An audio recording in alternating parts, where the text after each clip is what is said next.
this is a very important part that you mentioned about, with the high training a lot of organizations do internally for people that join. They still come sometimes to say, listen, we're leaving and we're going to Canada, we're going to America.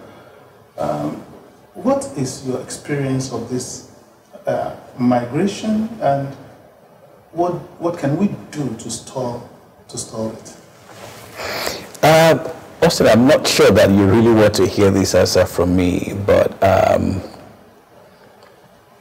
my thoughts are that with the sort of population that we have in Nigeria today, and with the population deficiency in many of the developed countries, especially in the West, I think this is not something that is going to be reversible so easily.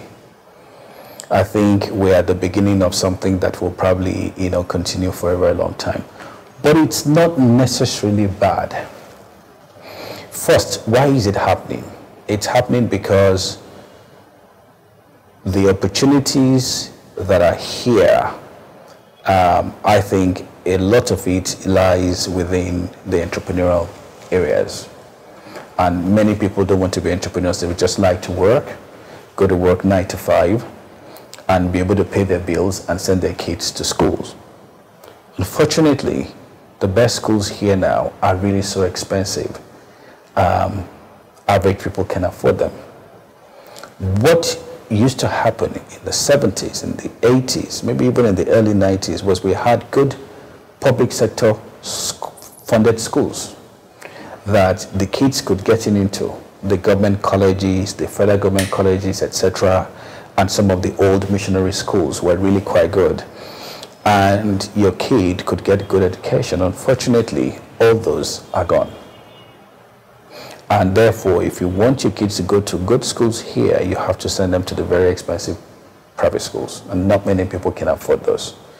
So some of the people I know who have left not because they didn't believe in the country, left not because they didn't want to live in the country, but the kids are growing, they're reaching secondary school level, they're reaching university, and they want them to go to the best schools.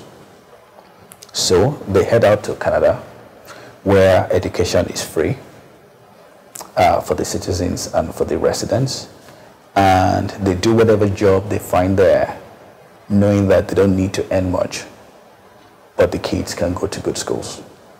I'm not sure we can reverse that easily. I'm not sure we should even have the intention of reversing that really, and I'll tell you what I mean. I believe that, like India, what we are blessed with the most is our population, and we need to use our population for the right things. But in order for our people that are living to have really the best opportunities everywhere they go, they need to have the best education here before they go. And so I think that we need to improve the quality of education. That will stop some people from going. But even the people who then go will go on to be leaders wherever they go. So today, most of the tech companies you would find in Silicon Valley are run by Indians. But if you go and check, they're not Indians that were born and raised in the US. They're Indians that were born and raised in India. And they went to those famous technology schools and business schools in India.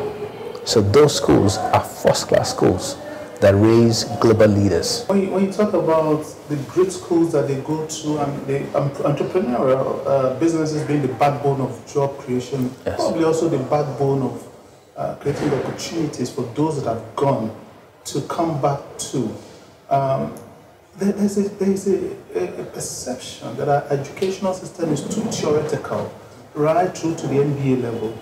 I mean, take any MBA at any school, in any university. And there's hardly any experiential practical learning, which is what we pride ourselves on at the Ausso Leadership Academy. Do you think that this lack of experiential learning is also partly the problem why we're not able to build and scale entrepreneurial businesses to become global? I mean, I think not global institutions that can attract people to come back to? 100% correct, Austin. I agree with you completely. Even before we talk about business and entrepreneurship, let's even look at the sciences. Let's look at engineering. We have engineering faculties in literally every university in the country. And today, I don't know the number of universities we have. It will be scores of universities. When last did you hear of any invention, being done? We have agricultural problems. We have our yield, per square meter is one of the lowest in the world. Why is this so? Where are, the scientists? Where are the engineers? We still import very basic, farm equipment such as tractors and planters. These are items that were designed and developed 150 years ago and have not changed much in terms of what they look like and how they operate. We don't build any here. You look at Nigeria, a country of 190 million people. We don't have any cars that are being manufactured here. We don't even have any cars that are being assembled here. So clearly, the universities exist, but they do not focus on really teaching skills, applicable skills. So that's one area that we need to transform within Nigeria's educational sector. We need to transform this and transform this very quickly and have people come out wanting to. I wanted to study engineering many years ago, but that's another story. And that's because at that time when I was young, I was, very creative. I liked, putting, breaking into pieces my toys and, adding the electric motor, here and, putting it in somewhere else and trying to build, an aeroplane and trying to build. It's practical and inspirational. Yes. But question is, Nigerian engineering schools, how well do they teach these things? How well do they take a child, at 16 years old, with those tendencies, and then, after 5 years, he's not just, he just doesn't have the degree, but he's actually making things.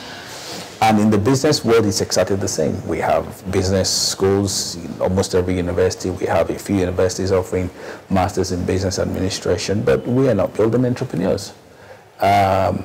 So we need to transform, I think, the educational sector. But more importantly, we also need to support, organizations such as yourselves. You're trying to bridge that gap between, the theoretical education that is given in universities and the practical, experience and skill sets that are needed in the field. And I think the more sort of organizations we have like yours, I think the better for the country. We need the practical skills, not just the certificate. Thank you very much, Tosin. On the last note, what would be your advice for those that on the cusp? Should I do ALA? Should I not? What would be your advice to people that are considering the Ausso Leadership Academy? It's a must. If you're aspiring to be an entrepreneur within our environment, it's a must. The curriculum is extremely rich. And one of the things I like most about the ALA program, is the champions that you bring in. You bring in, people who have done it, in different fields. On Twitter last week, I saw that Mrs. Ibukwabushika was here. And obviously, she's somebody who's built an amazing business from scratch. And today, she's recognized, as a leading entrepreneur. One should want to give an arm to stay and listen, to someone like that, talk about, her experience in doing it and what it takes, to be as successful as she is. So for me, it's a must. You want to be an entrepreneur within this environment and you've done all your schooling here. There are gaps that you need to fill, and I think Ausso Leadership Academy offers a great opportunity to fill some of those gaps. Thank you very much, Tosin. Thanks for coming. Thank you. Look forward to having you soon. Always a pleasure.